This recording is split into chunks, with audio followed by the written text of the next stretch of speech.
Just as the number 7 was symbolic of the ethereal forms of the twin souls, so is this next card in the sequence, which is card number 8, Strength. The Strength card is symbolic of the immortal soul, and it is showing that the immortality of the soul comes through not allowing the physical aspects of ourselves, symbolized by the lion, to dominate our true self. So we must use our internal fortitude and strength of spirit to conquer our bondage to the physical. When we have conquered our mental enslavement to the physical plane, our true power is found. This power comes from the understanding of who we really are. For when we know inherently that we are ethereal and immortal, we have no fear of death. But this immortality does not come to those who are not worthy of it. This is why the soul is shown in a white gown. This is symbolic of the pure intent in one's heart and also shows our connection to our divinity. The soul is shown gently closing the mouth of the lion, but the lion is also showing subservience. This is because he knows the soul is immortal. And we see this relayed in Daniel and the lions, as we have discussed in the previous videos. The lions did not kill Daniel, for his painful tests brought with it the knowledge of himself. And upon that understanding, he no longer feared death. The lions, then sensing Daniel did not fear death, saw no reason to kill him. However, Daniel's knowledge of himself and his immortality were only granted through his open heart and belief in himself. The number 8 on the Strength card is showing our immortality is connected to the heart chakra, as we see that the number 8 equates to the heart chakra on the ancient Egyptian number key. The soul on the Strength card is shown in white, and the infinity symbol of immortality above the head. This is symbolic of immortality that is found through the pure heart. We can also see the number 8 connected to immortality in the Chinese mythology of the 8 Immortals. The 8 Immortals are a group of legendary immortals, each with a power that can be transferred to a power tool that can bestow life or destroy evil. The 6 flowers and the wreath show the connection to the physical form, and the wreath is symbolic in Greek mythology for victory, strength, and wisdom. Again, this is showing that it's through these attributes of the aligned soul that one gains immortality and the power to consciously unshackle from the material ties that bind the soul to the physical world. When we look at the wreath on the head of the soul, we see 3 roses, symbolic for the Trinity within the soul. The rose is symbolically connected to a number of goddesses, including Isis, whose rose appears in the Metamorphosis of Apuleius, the only Latin novel to survive in its entirety, where she is said to be the sweet rose of reason and virtue. The mountain in the background is symbolic for the challenges the soul will face. These challenges will require inner strength and fortitude to move beyond. Card number 17, the star, is also equated to this card, as 1 and 7 equate to 8. The star is symbolic of the immortality of the ethereal soul, and we see the potential of the soul is also shown in this card, with the ether being poured upon the earthly plane, illuminating the divine within each soul. On this card, the ethereal soul is symbolized by the 7 white stars, and the immortality of the soul is relating to the 8-pointed star. If we look to the Fibonacci sequence, we see the Strength card equates to the golden mean section of 21. And on the ancient Egyptian number key, this number equates to the solar plexus navel chakra, as well as Isis and the moon.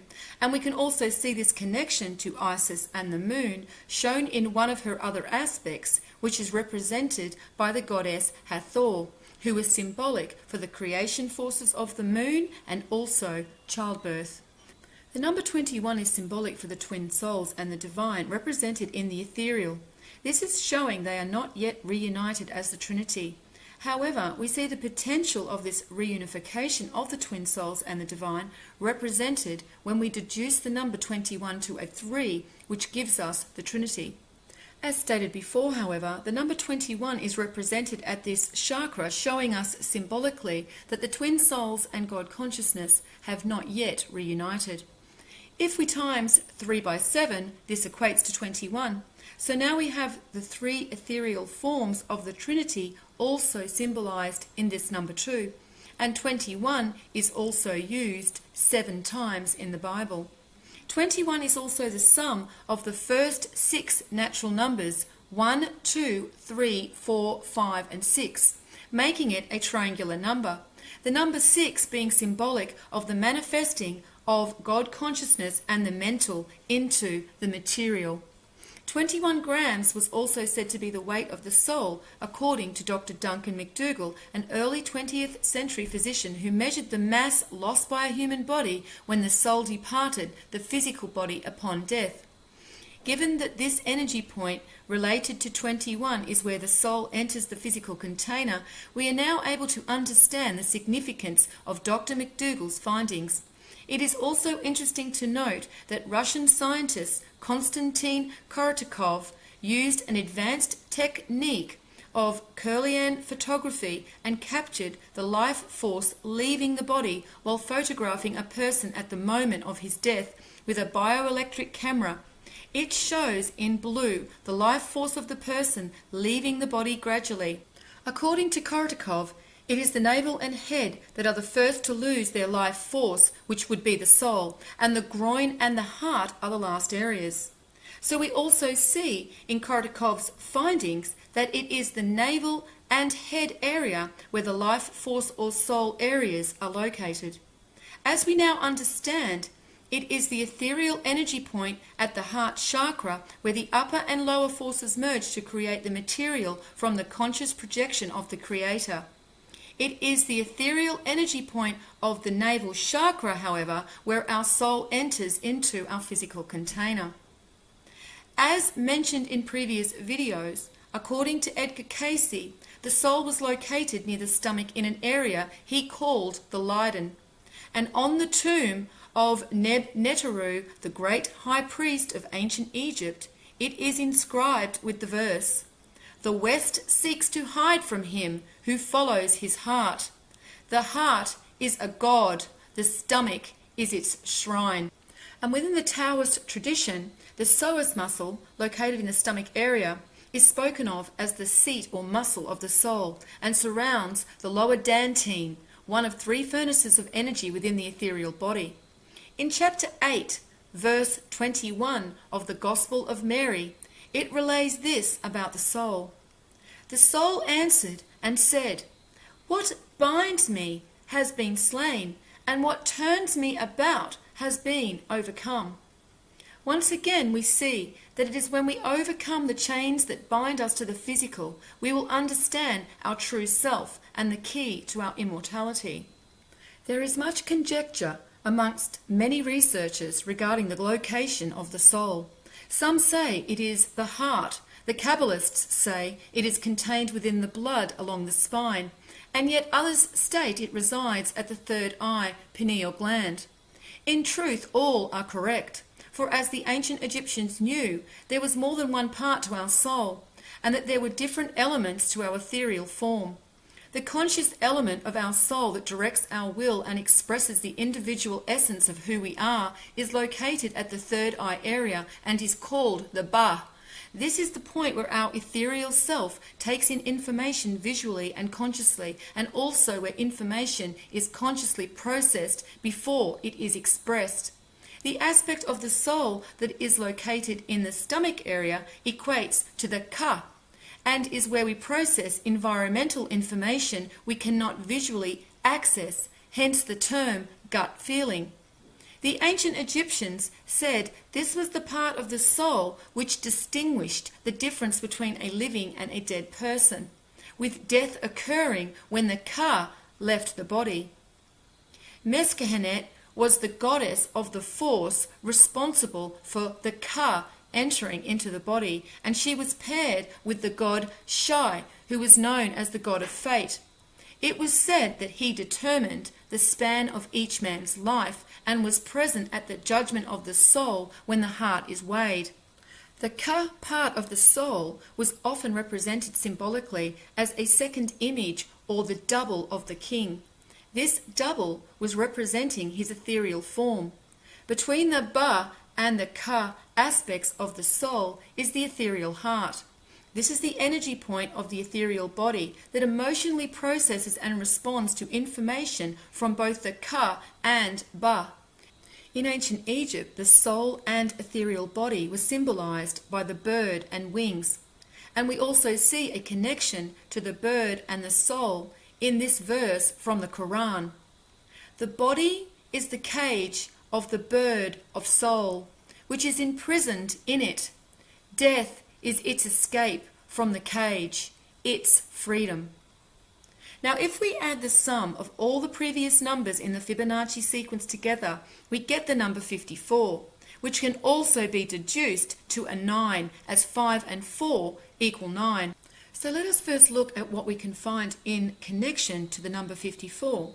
Firstly, we see a direct connection to the number 54 and the moon in relation to a particular cycle between the moon and the sun that was measured by the ancient Greeks, who called this cycle of 54 years a exiligmos, which translates to turning of the wheel.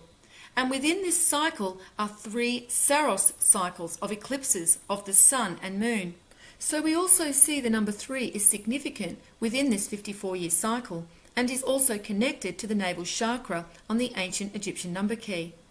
Now if we add the number 20 connected to the heart on the ancient Egyptian number key and the number 54 together, we get 74, which deduces to an 11. This equates to the Justice card and once again shows that it is the heart and the alignment of one's soul that allows each gate to be transcended. The Torah is also separated into 54 parts, and there is a 54-day rosary novena connected to Mary, or Our Lady of Pompeii, as she is also known.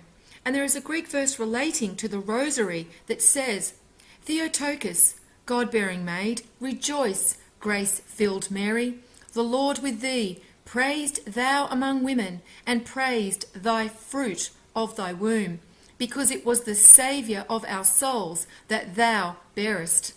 This verse is relaying that the fruit of the womb is not just physical, but also the soul.